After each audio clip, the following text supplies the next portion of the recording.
I hope you all had a chance to review that video that is also in the Empower activity that goes through what a pit bull is and the different breeds that are kind of categorized and classified as pit bulls.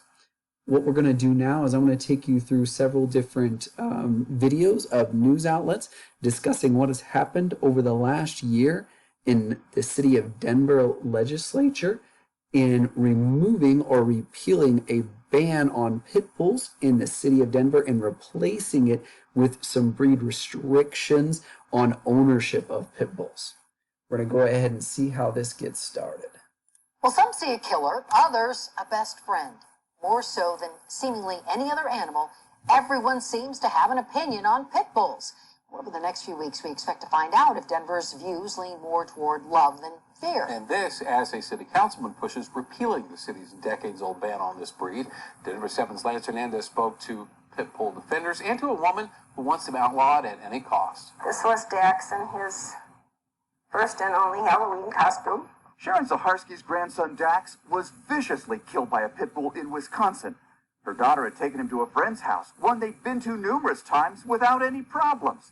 The friend had 2 pit bulls. They were not abused, they were taken care of. The dogs attacked Dax while he was in the owner's arms. His spine snapped in 2. I have ran into more than a few pit bulls in my time, and they are perfectly fine. There's a bunch of bad owners out there who don't know how to take care of them, but you can do that with any dog, and a pit bull is no different than any other, in my opinion. Councilman Chris Herndon trying to find a happy medium.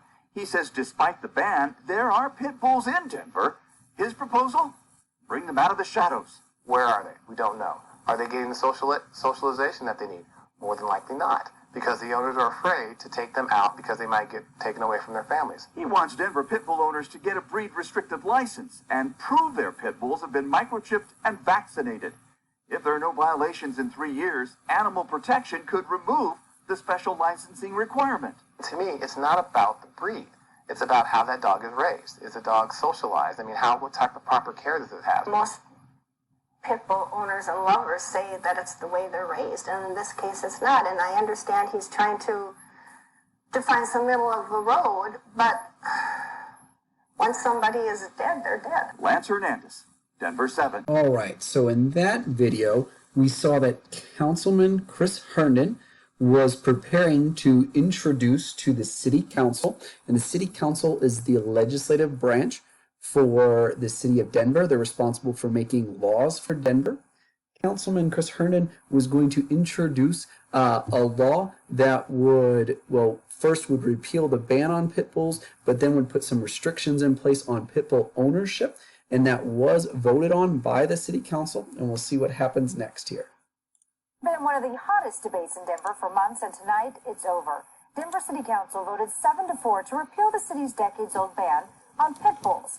Council members finished their vote just a few minutes ago. Karen Morford was there live tonight, and Karen, council members heard a lot of emotional testimony both for and against this.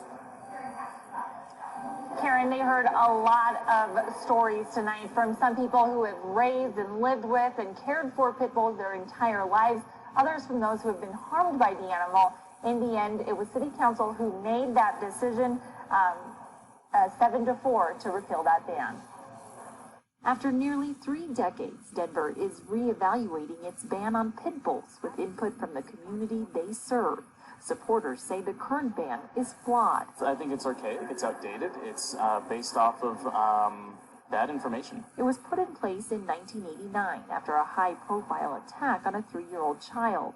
Opponents today argue a continued risk to public safety. Many pit bulls do get cared for differently, which is why reports show that they are involved in a higher level of violent attacks. The divide is one fueled by emotion and easily seen by those who showed up to Monday night's City Council meeting, sharing experiences both good and bad. I walk these dogs with my mom, and all they want is love and snuggles. Over a 10-year period, we were attacked 3 times. The change would allow pit bulls in Denver under specific licensing requirements, including the dog be microchipped, vaccinated, and spayed and neutered.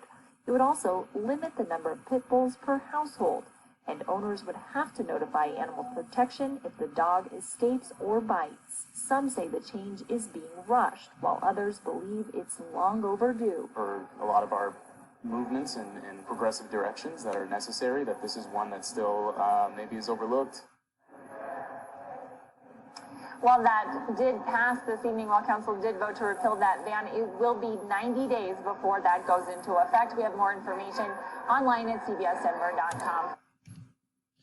So in that video, we saw that the city council had voted to repeal the ban on pit bulls in Denver and to put that breed-specific legislation, those requirements for owning those pit bulls within Denver into place. We're going to go on and see what happens next, and we're going to hear from Mayor Hancock, who's the head of the executive branch of the city of Denver and has the opportunity to veto bills, so cancel what was voted on by the legislature. What initially seemed like a victory for the pro-pit bull community was short-lived. Definitely was a little bit shocked. No matter how much you prepare for something, the actual answer of finding out is never a good one.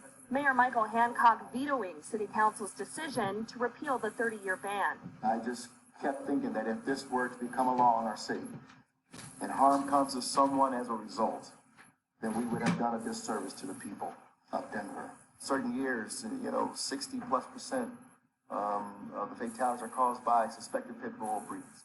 I could not get past that number. That was a major concern for those who petitioned the mayor not to sign the pit bull ordinance. In doing my research on the ban, it was originated after the death of a young child, and since then there have been no further deaths by pit bulls.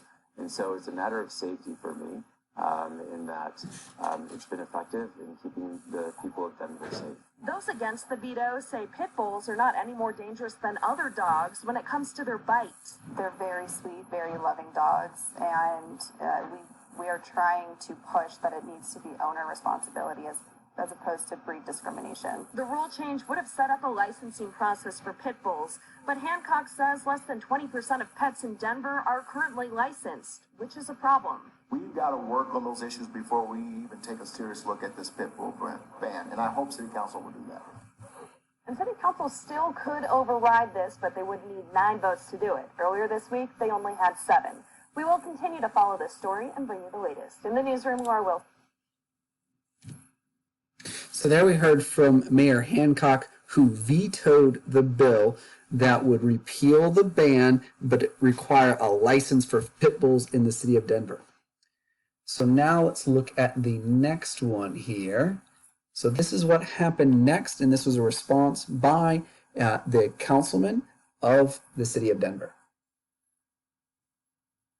The fight to get rid of Denver's ban on pit bulls isn't over yet, even after the mayor vetoed that repeal that had been approved by the city council.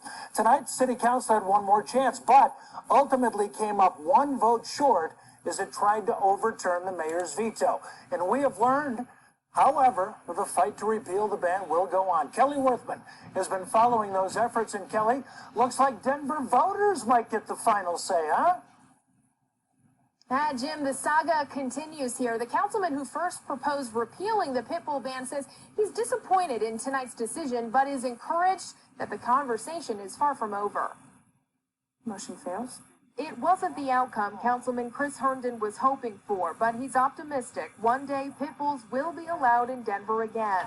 We should not target animals based off of their breed. We should target it based off of their behavior. 5 of the 13 city council members disagreed, opposing to override Mayor Hancock's veto of repealing the ban. It requires much broader input from our community on trying to find any kind of solution. I think that the real solution here is to send it to the community. So that's exactly what Councilman Herndon will do next. I'll regroup and I'll look at the timeline, talk to my colleagues about referring this measure to the voters. Then, come November, it's possible Denver citizens will decide if pit bulls should legally return to the city. But at the end of the day, the most important thing is that these dogs are allowed to be in our parks, go to our vets like any other dog, and if it takes what was potentially going to be May of this year, and now I have to move it to potentially 2021, I'm still okay with that. Now, the process to get the pit bull ban repeal on the November ballot could begin as early as next week, although Councilman Herndon does have some time as the deadline is just about 90 days before Election Day. Reporting live in Denver, Kelly Worthman covering Colorado First. Fighting's not that. So in that video, we saw that the vote to overturn Mayor Hancock's veto actually failed. So Mayor Hancock vetoed the bill and it did not go into place. But Councilman Herndon spoke about trying to put it on the ballot to allow the voting citizens of Denver to make that decision. We're going to watch one more and it's going to discuss exactly that. Tonight, Denver City Council introduces a bill to get the pit bull ban on the November ballot and it votes for it to move forward. Council will take a full vote next week. If it passes, the measure would propose amending Denver's current requirement that owners get a breed-restricted permit for pit bulls, effectively allowing pit bulls in the city. Earlier this year, City Council voted to repeal the pit bull ban, but Denver Mayor Michael Hancock vetoed that repeal. Aurora City Council also hearing public comment